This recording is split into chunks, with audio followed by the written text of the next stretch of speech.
आता एच पायलोरीचं लक्षण आहेत, निदान झालेले, तर त्याला ट्रीटमेंट करायचं, तर एच पायलोरीचं ट्रीटमेंट नेमकं कसं असतो आणि काय केलं जातं सर?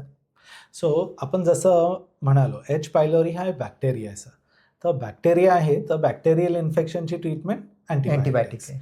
फक्त याच्यात वेगळं असं आहे की अँटीबायोटिक्सची जी ट्रीटमेंटचे ड्युरेशन किंवा स्ट्रेंथ आहे ही सिग्निफिकंट आहे.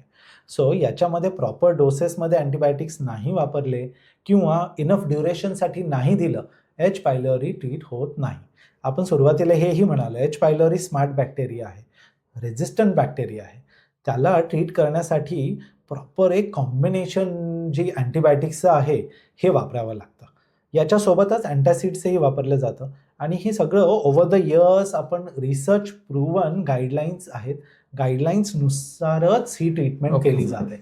कोणीही डॉक्टर स्वतःहून ठरवत नाही. ऑफकोर्स आपल्याला ऑप्शन आहे की कुठले अँटीबायोटिक्स वापरायचे, पण ही रेजिमेन जी आहे की 2 अँटीबायोटिक्स त्याच्यासोबत अँटासिड किंवा अगदीच रेझिस्टंट बॅक्टेरियाजमध्ये क्वाड्रुपल, ही इनिशियल थेरपी, याला ट्रिपल थेरपी म्हटली जाते, किंवा क्वाड्रुपल म्हणजे 3 प्रकारचे अँटीबायोटिक्स आणि त्याच्यासोबत अँटासिड, हे गाईडलाईन बेस्ड आहे.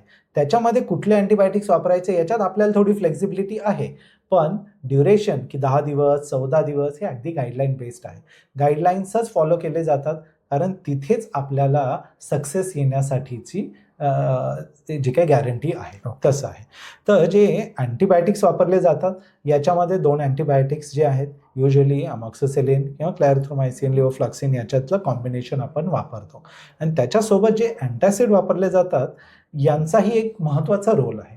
तेही हाय डोसमध्ये इनिशियली वापरले जातात, कारण त्याने ॲसिडिटी लेवल ड्रॉप होते. ॲसिडिटी लेवल ड्रॉप होणं खूप गरजेचं आहे, कारण त्यावेळेसच एच पायलोरी एक्सपोज होतो. म्हणजे अगदी सोप्या भाषेत सांगायचं झालं तर जो काही रेझिस्टंट बॅक्टेरिया आहे त्याला सेन्सिटिव्ह बनवण्यासाठी अँटासिड्स आहे. ओके. अँटासिड्सने तो बॅक्टेरिया जरा सेन्सिटिव्ह झाला की अँटीबायोटिक्सला त्या बॅक्टेरियाला जाऊन मारणं इझी होतं. ओके. म्हणूनच ही ट्रिपल थेरपी कॉम्बिनेशनमध्ये प्रॉपर वापरणं गरजेचं असतं. ओके.